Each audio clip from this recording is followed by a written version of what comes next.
बिस्मिल्लाहिर्रहमानिर्रहीम, अस्सलाम वालेकुम वरहमतुल्लाहि वबरकातुहू। न्याज़ बालम ऑफिशियल पर न्याज़ बालम हाजिर है।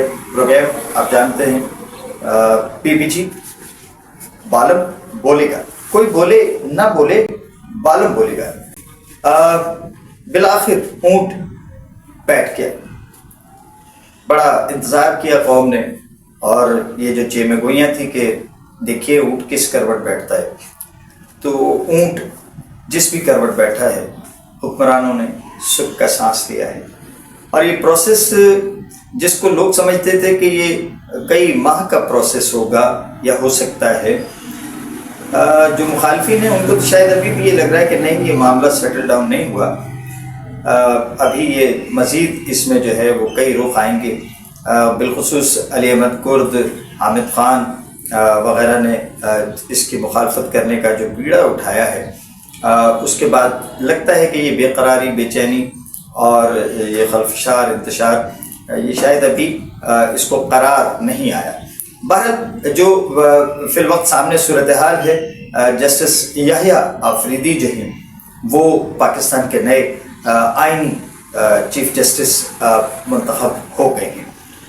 इसके लिए वो जो 26वीं आइनी तरमीम का जो शोशा था, जो शोर गुगा था, आप सब जानते हैं वो सेटल डाउन हुआ।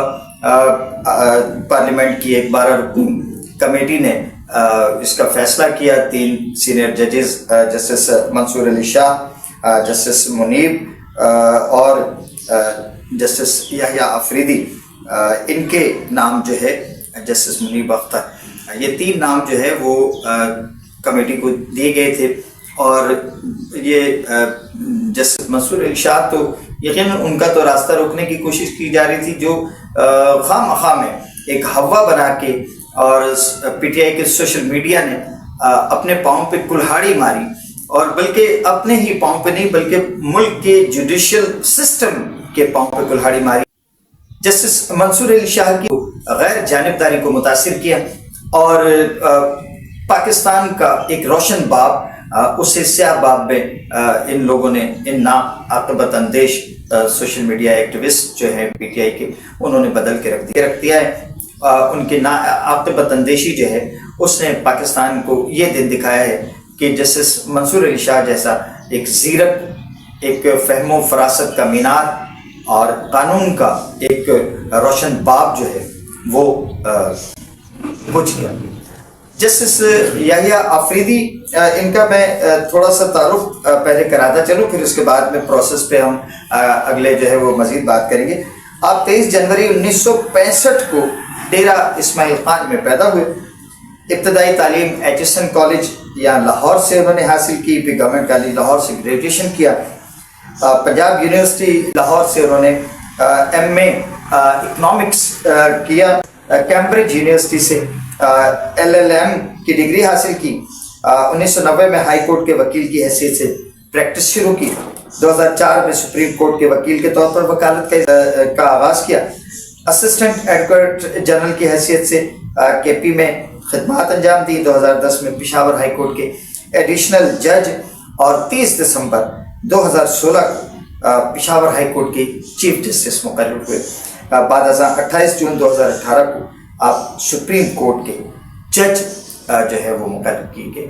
ये एक उनका कानूनी सफ़र है जो उन्होंने तालीम से और इस मकाम तक, चीफ जस्टिस ऑफ पाकिस्तान मुकर्रर किए जाने तक उन्होंने सफ़र जो किया।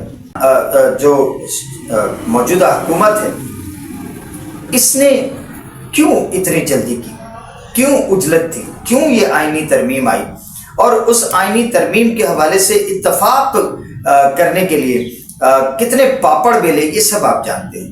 कभी मियां शहबाज शरीफ, कभी आसिफ अली जरदारी बतौर सदर मुमलिकत वो खुद चल के मौलाना फजल रहमान के पास गए, और मियां शहबाज शरीफ, मियां नवाज शरीफ ने तो उन्हें इवन जब बुलाया तो अच्छी खासी जो है उनकी दावत भी की, और पुराने ताल्लुकात जो है उनका भी हवाला दिया। बिलाखिर ये ऊँट इस करवट बैठा कि मौलाना ने इस आइनी तरमीम में उनकी अपनी भी कुछ जो है वो तजावीज़ थी, جس کو حکمران اتحاد نے قبول کیا، اور پھر اب اسے ہم یہ کہہ سکتے ہیں کہ یہ صرف نون لیگ کی یا پی پی کی پیپلز پارٹی کی آئینی ترمیم نہیں ہے، بلکہ اس میں جے یو آئی کا بھی نکات ان کے بھی شامل ہیں۔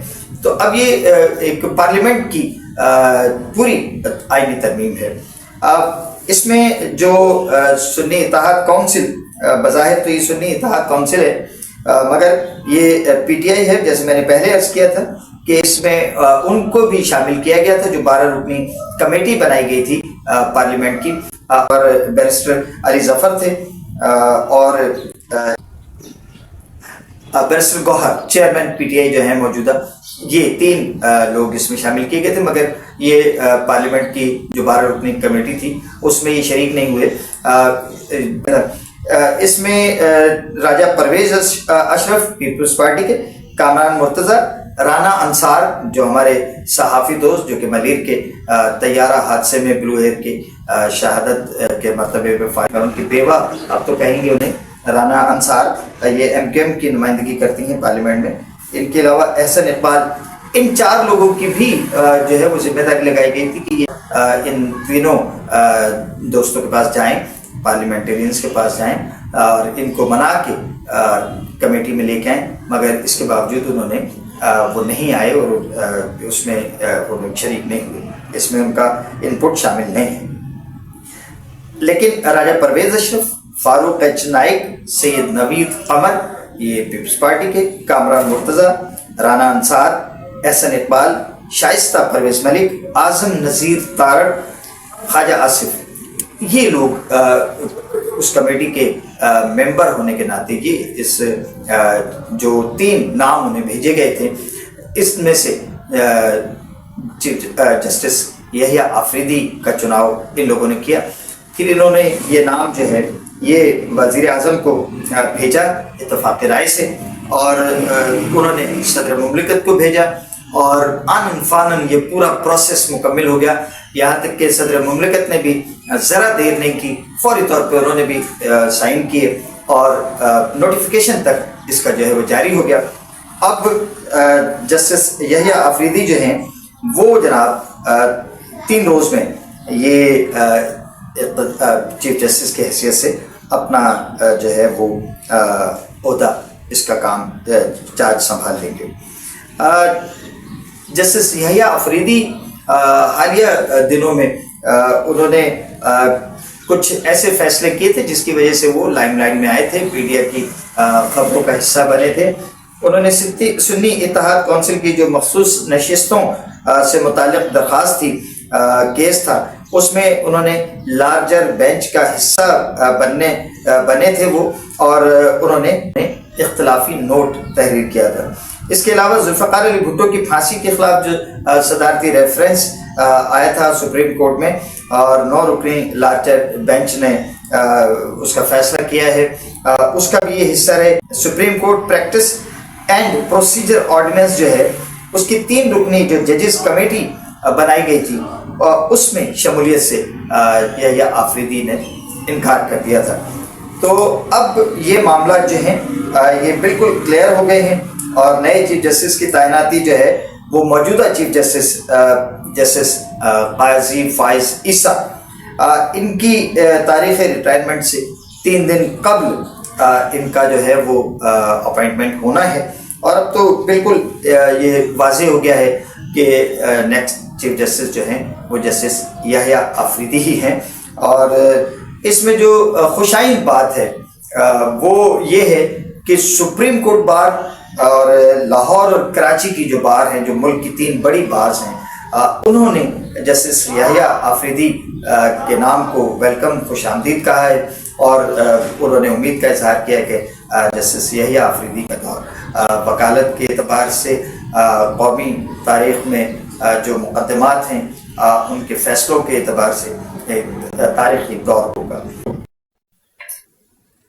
بالغ بولے گا، کوئی بولے نہ بولے، بالغ بولے گا۔ اجازت دیجیے، اللہ حافظ پاکستان۔